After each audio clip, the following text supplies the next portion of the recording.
따뜻한 나눔 99.9 OBS 라디오와 적십자가 함께하는 연말 이웃돕기 캠페인 외면하고 싶지만 외면해서는 안 될 사회 문제 고독사에 관해서 이야기해 주실 분 함께하겠습니다. 저는 이분을 유퀴즈에서 봤기 때문에 네. 좀 마치 이렇게 되게 뭐랄까 낯익어요. 네. 그리고 괜히 사진 찍고 싶고 예. 얘기 들어보고 싶고. 바이오해저드 유품 정리사 아시죠? 유품을 정리하는 네, 알죠. 방송 봤어요. 김세별 대표 오셨습니다. 안녕하세요. 안녕하세요. 네, 안녕하세요. 반갑습니다. 오늘 이 자리에 나오셔서 너무 감사합니다. 악사문 하시죠.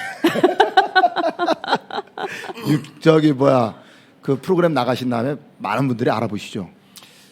정말 많은 분들이 알아보시더라고요. 그렇죠. 네. 예. 진짜 유퀴즈가 네네. 뭐 제 입으로 이런 말씀드리긴 뭐하지만 네. 일반인 출연자 중에서는 레전드였다고는 하더라고요. 라디오 중에 레전드가 99.9예요. 오늘 양쪽 다 하신 거예요. 이걸 양수겹장이라고 합니다. 네. 네. TV에서 유재석, 라디오에서 이창명. 오늘 이제 다 찍은 거예요. 네. 별로 제가 너무 믿기지. 좋아합니다. 그래서 저도 김세별님 좋아합니다. 아니 일단 네. 인사를 못 하셨어요. 인사 인사부터 한번 해주세요. 네. 네, 저는 고독사 발생 현장에서 고인의 유품을 정리하고 마지막 이삿짐을 나르고 있는 유품 정리사 김세별입니다.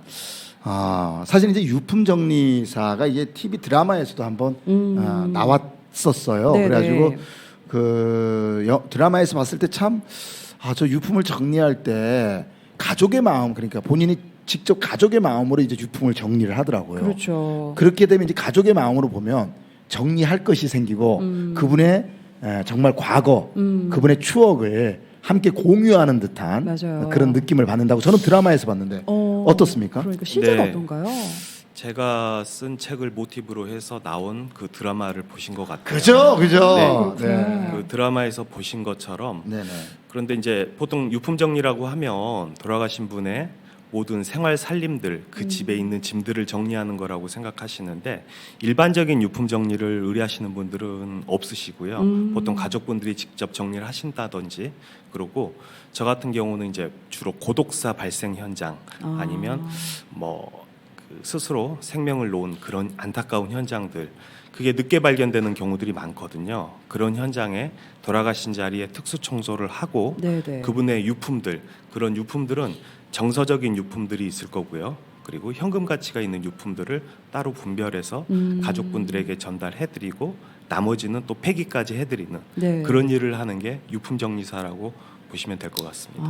제가 이제 그 책을 직접 쓰셨잖아요. 네. 쓰고 이제 그 책이 이제 드라마로 네. 만들어졌는데 그 드라마를 보면 이제 그 고독사 하신 분들 네네. 그분들의 이제 유품을 정리해서 가족들에게 전달해주는 그런 뭐랄까 그 상황이 나와요. 네네. 그런 경험이 많으시죠?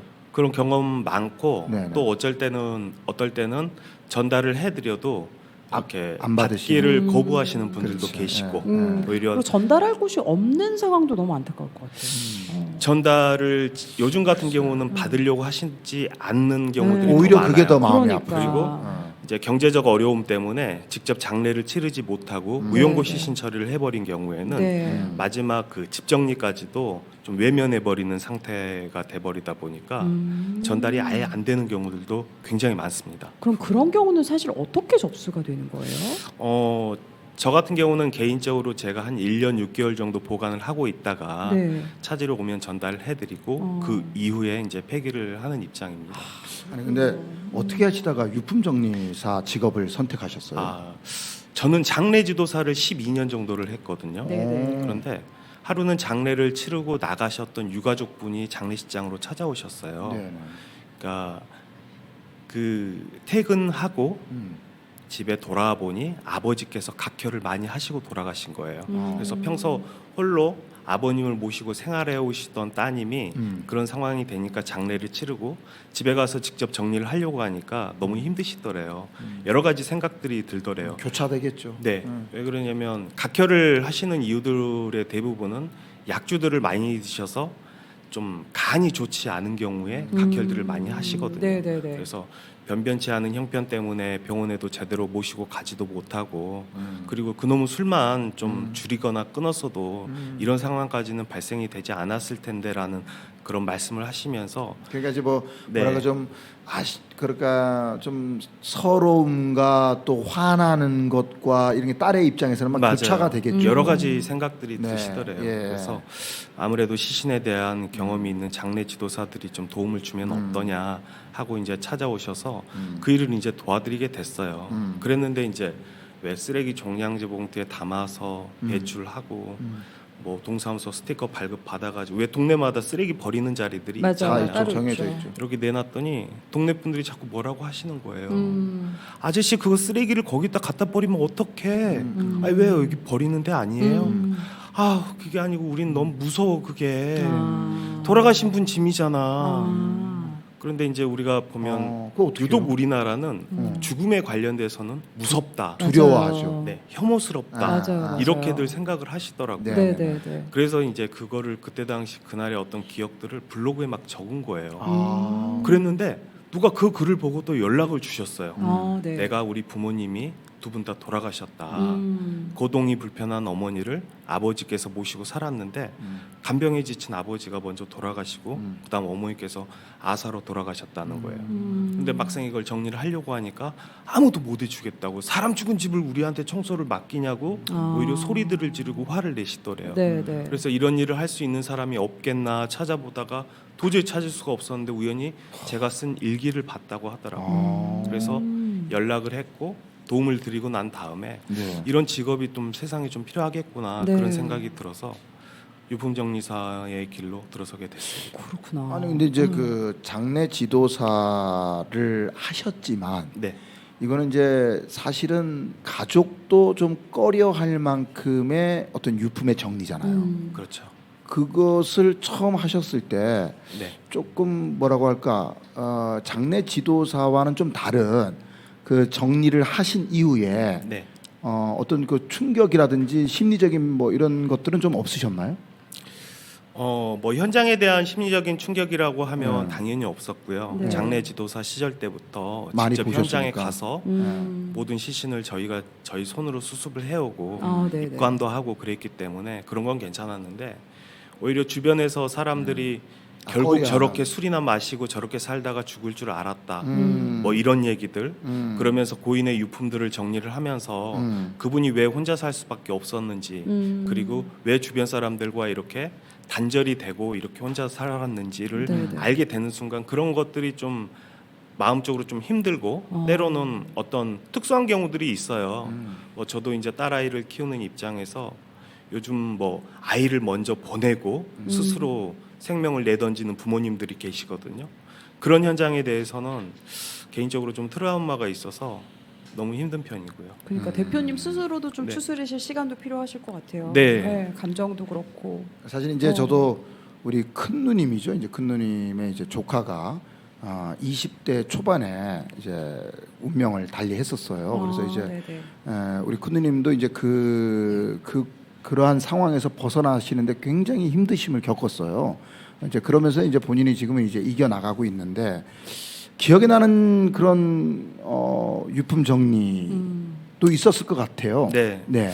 모든 현장이 잊혀지지 않지만 예. 최근에는 왜 아사로 돌아가신 분들이 좀 기억에 많이 남아요. 그러니까 아사라는 것은 이제 굶어서 돌아가신 네. 배고파서 먹을 네. 게 없어서 우리가 보면은요 지금 코로나 이전하고 이후하고 네. 죽음의 형태 자체가 굉장히 많이 바뀌었다고 보시면 돼요. 네. 그래서 많은 자영업자들이 붕괴를 하고요. 네. 그리고 혼자 사시는 모든 분들이 네.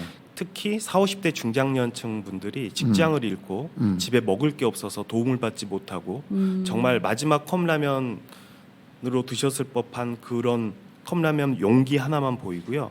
집에 쌀도 없고 김치도 없고 그렇게 텅텅 비어 있는 집들이 요즘은 이렇게 죽음을 맞이하시는 분들이 많으세요. 최근에. 네네. 그래서 왜 그렇잖아요. 우리가 옆집에 가서 저 먹을 게 없는데 밥 좀 주시면 안 되냐고 말하기가 얼마나 힘든지를 아시죠? 말 절대 그렇죠. 못하는 거예요. 예, 죽으면 쉽지 죽었지 않죠. 예. 말을 못해요. 네. 아니 뭐 쌀 빌리러 가는 것도 감히 상상도조차 그렇죠. 못하죠. 예. 그런 심정들을 생각하면 너무 가슴들이 아파요. 마음이 안 좋고. 그런데 한편으로는 쌀들이 진짜 이런 있긴 말씀 있어요. 너무 많아요. 이게 썩어 나가요. 사실은. 쌀은 있는데 20포대가. 근데 오히려 한편에서는 정말 먹을 게 없어서 굶어서 죽는 사람들이 있다는 게 네. 한편으로 너무 안타까워요. 우리가 보면 지금 이런 세상에 21세기 이 세상에 굶어 죽는 사람이 어디 있고 겉으로 보면은 다 행복하고 평화롭게 보이지만 그렇죠. 실제로 보이지 않는 곳에서는 사람들이 그렇게 굶어서 죽고 있거든요. 그런 생각들 때문에 제일 힘든 것 같기도 하고 그래요. 그때가 이제 그냥 가슴에 가장 네. 어떤 아픔을 느끼셨군요. 그래서 네. 이런 것들을 요즘에 좀 영상으로 지금 기록을 하고 계시다는 얘기도 들었어요. 아, 네. 네. 그 영상을 이제 시작한 이유가 뭐 여러 가지가 있는데 사실은 아까 그 유퀴즈 때문에 정말 많은 분들이 알아봐 주시고 어느 네. 정도냐면 핸드폰으로 너무 계속 연락이 와요. 유품 정리사는 뭐냐? 야특수 청소라는 게 뭐냐? 좀 알려달라고 개인적으로 문자들이 오고 그래서 네네. 내가 영상으로 제작을 해서 내가 이런 일을 하는 사람입니다라는 걸 보여주면 어떨까라는 생각에 제작을 하게 됐는데 쉽지 않았을 것 네. 같은데요. 그러니까요. 오히려 그게 네. 저는 몰랐어요. 네. 왜 그러냐면 죽음을 생각하는 사람들이 있어요. 우리는 살면서 죽음을 생각하지 않잖아요. 매일 매 순간 죽음을 생각하는 사람들이 그러니까 이제 극단적인 생각을 네, 하시는 안 좋은 분들. 생각을 하시는 분들. 고통 없이 죽는 방법을 찾기 위해서 너튜브에서 영상을 검색하고 그러는 거를 알았어요. 네. 그래서 우연히 제 알고리즘 때문에 제 영상을 보고 아 죽고 난 다음엔 내가 생각을 안 했는데 죽고 나면 이렇게 되는구나. 남겨진 죽고 사람들에게 나면은 후회도 못 하죠. 그렇죠. 예.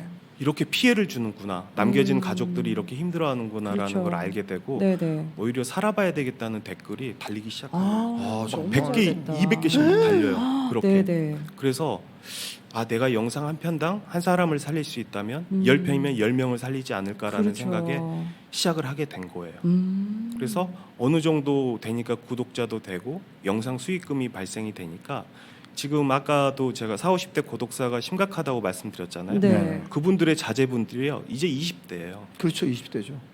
이렇게 고독사로 돌아가시면은요. 장례를 치르는데 일반적인 장례 비용보다 2배 이상이 발생이 돼요. 그럼 이제 네. 그 20대도 안 되는 네. 정말 그런- 너무 힘든 상황이거든요. 어렵죠. 그런데 마지막 우리 부모님 자리를 치우는 도의적인 책임조차 할 수 없는 분들을 위해서 그런 분들을 위해서 제가 도움을 드리고 있는 거예요. 무료로. 네네. 근데 모든 분들을 다 도울 수는 없지만 원룸 그리고 최소 3일 이상 만에 발견되고 집에 보증금도 없이 도의적인 책임을 할 수 없는 경우에 네. 김세별만 검색을 하더라도 이름이 나오니까 그런 분들은 저에게 연락을 주시면 제가 전국 어디든 가서 도움을 드릴 수 있도록 하는 이런 일을 하고 있습니다. 네, 네. 여기 지금 뭐 우리 보이는 라디오 지금 하고 있거든요. 네. 예, 땡튜브에서 고인이 김 대표님에게 복을 주실 듯합니다. 네, 고독사 없는 세상 십시일반 정신이 필요합니다. 맞아요. 네, 이렇게 지금 많은 분들이 지금 네, 글을 올려주고 댓글을 계십니다. 달아주고 계십니다. 그러니까 네, 고독사에 대한 부분을 네. 되게 쉽게들 생각하시는데요. 네, 네.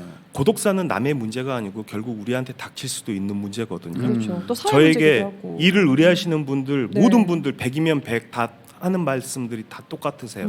나에게도 이런 고독사가 발생할 줄 몰랐다. 네네. 그렇죠. 이게 쉽게 네. 딱 생각이 안 들죠. 그래요. 뭐 지금 이제 나오셔가지고 김 대표님이 나오셔가지고 이제 죽음에 대한 고독사에 대한 말씀을 하시니까 네. 순간 저도 죽음에 대한 생각을 해보니까 이게 여러 가지 생각이 막 떠올라져요. 뭐 남아 있는 가족들도 생각이 나고 또 이 가족들에게 얼마나 큰 짐이 주어질까라는 생각도 해보는데 말씀하신 것 중에서 가장 와닿는 부분이 극단적인 생각을 하시는 분들이 네. 그런 어떤 만드신 방송을 보고서 네. 정말 새로운 마음으로 네. 삶을 사시겠다라는 그런 의지를 보였다라는 게 네. 굉장히 와닿네요. 네. 네. 좀 뭔가- 끝으로 좀 저희가 이제 시간이 다 됐으니까 네, 네, 네. 끝으로 좀 보이는 라디오도 지금 많은 분들이 보고 계시고 우리 청취자분들에게 하시고 싶은 말씀 네. 네. 해주시면 될 것 같습니다. 저는 이 고독사 문제를 많은 분들이 많이 좀 우리 주변을 돌아보고 살펴봐 주셨으면 좋겠어요. 정말 도움이 필요한 분들이 계시다 보면 요즘은 복지관이나 동사무소, 관공서에서 그런 분들 연락을 해주시면 도울 수 있는 준비가 되어 있거든요. 그리고 고독사로 스스로 고독사 위험군이라고 생각하시는 분들을 그런 분들도 오히려 나서서 나 도와달라고 먼저 얘기할 수 맞아요. 있는 그래야 돼요. 우리가 사람이 태어날 때는 우리 주변 가족이나 많은 분들에게 축복을 받으면서 태어나잖아요. 네네.